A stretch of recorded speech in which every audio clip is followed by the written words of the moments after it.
vì đâu đó nhung đam chun nha đang lui bột vào tôi tray á ai tôi gặp ban được nhung họ tinh tray được xa được nhung tay từ lươn mong tao tiếp con lấy khăn ngon này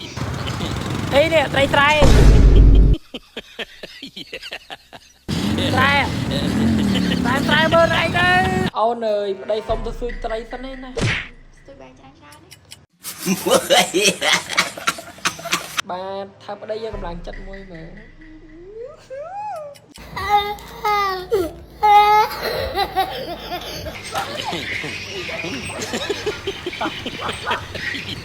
con sao may đây thôi may đây đấy đấy vì đâu đó nhung đam chun nha đang lui bột vào tôi tray á hay tôi gặp ban được nhung họ tinh tray được xa được nhung tay từ lươn mong tao tiếp con lấy khăn ngon này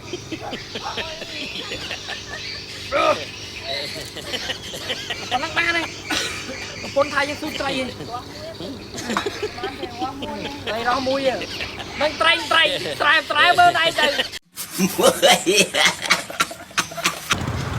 đây nè tray tray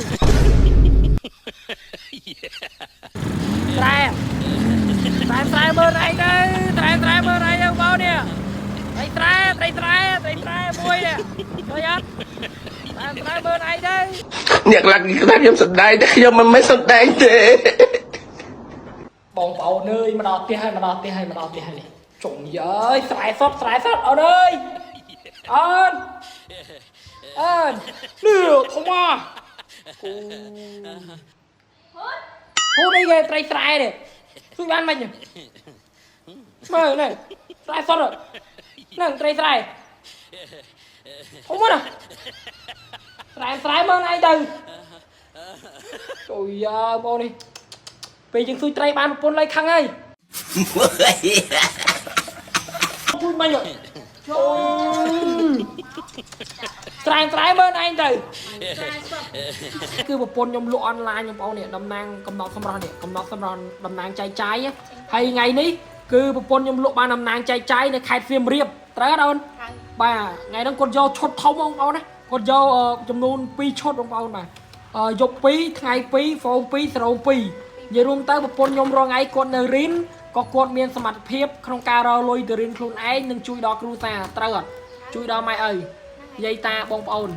នឹងបងប្អូនអរគ្នាបាទនិយាយរួមទៅបងប្អូនអ្នកដែលនៅរៀនដែលចង់ចូលតំណាងចែកចាយជាមួយនឹងគ្រួសារកំណត់សម្រស់តិចក្តីច្រើនក្តីគឺបងប្អូនអាចយកទៅលក់បានអញ្ចឹងបងប្អូនបាទនិយាយរួមទៅគឺសម័យឥឡូវគ្មានអ្វីស្រួលរកលុយជាងតាមអនឡាញទេបងប្អូនបាទហើយតំណាងខ្ញុំអ្នកដែលគាត់ចង់កាត់ខ្ញុំហ្នឹងគាត់រកកាត់ផ្ដាច់ខេត្តសៀមរាបដល់ពេលហើយខ្ញុំក៏បានពិសាជាមួយមេខ្ញុំថាចេះបើបងមិនមែនជាអ្នកទីផ្សារបងមិនបាច់កាត់ទេបងពីពួកអីការកាត់តំណាងបើយើងសំដីផ្អែមចាក់គាត់បន្តិចគឺគាត់យកលុយធនាគាររាប់ម៉ឺនណាដើម្បីមកកាត់ជាមួយនឹងកំណត់សម្រស់តែមេខ្ញុំគឺគាត់រកស៊ីដើម្បីជួយសង្គមគាត់មិនមែនជាលក្ខណៈថាឲ្យបងប្អូនទៅយកលុយទាំងម៉ឺនមកកាត់ផលិតផលគាត់សោះកោចោលទេណាសម័យឥឡូវបងប្អូនរកស៊ីត្រូវប្រយ័ត្នប្រយែងជាមួយនឹងដៃគូសហការអញ្ចឹងបងប្អូនបាទចាំច្បាស់លាស់ចាំបងប្អូនរកស៊ីដូចមេម្ចាស់ប្រេងកំណត់សម្រស់អញ្ចឹងហើយខ្ញុំក៏បានពិសាមួយគាត់ថា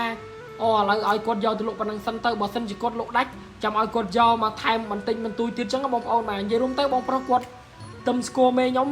តែគាត់ហ៊ាននៃការទឹកចិត្តក្នុងការរកស៊ីហើយតំណាងកំណត់សម្រស់ឥឡូវគឺច្រើនមែនតែម្ដងអ្នករកស៊ីជាមួយកំណត់សម្រស់ឥឡូវតំណាងគឺគាត់អាចមានលទ្ធភាពទិញបានឡានជិះជាច្រើនអ្នកដែរអញ្ចឹងបងប្អូនបាទនិយាយរួមទៅកំណត់សម្រស់យើងគុណភាពល្អ9គឺយើងមានពិតបងប្អូនបាទ9គឺមានពិតសំខាន់បងប្អូនចូលរួមជាមួយនឹងគ្រូសាកំណត់សម្រស់ប្រៀបបានដូចជាជួយទៅដល់បងប្អូនវិរៈកងទ័ពអញ្ចឹងបងប្អូនពីព្រោះអីការរកស៊ីមួយនេះគឺមេខ្ញុំផ្ដោតក្នុងការជួយមនុស្សបងប្អូនណាឥឡូវផ្ទះហើយមួយបងប្អូនថ្ងៃហ្នឹងគឺហើយល្មមមេបាញ់លុយទៅមិញបងប្អូនហើយថ្ងៃទី1ខែ1មេចាប់ផ្ដើមធ្វើផ្ទះជូនមួយទៀតឯងបងប្អូនបាទហើយមេនឹងធ្វើបន្តបន្ទាប់ទៀតហ្នឹងហើយបងប្អូនសង្ឃឹមថាចូលរួមគ្រប់គ្រងផលិតផលកំណត់សម្រាប់ទាំងអស់គ្នាជាពិសេសអូនអ្នកដែលនៅរៀនអាចចូលតំណាងចែកចាយបានអញ្ចឹងបងប្អូនបាទ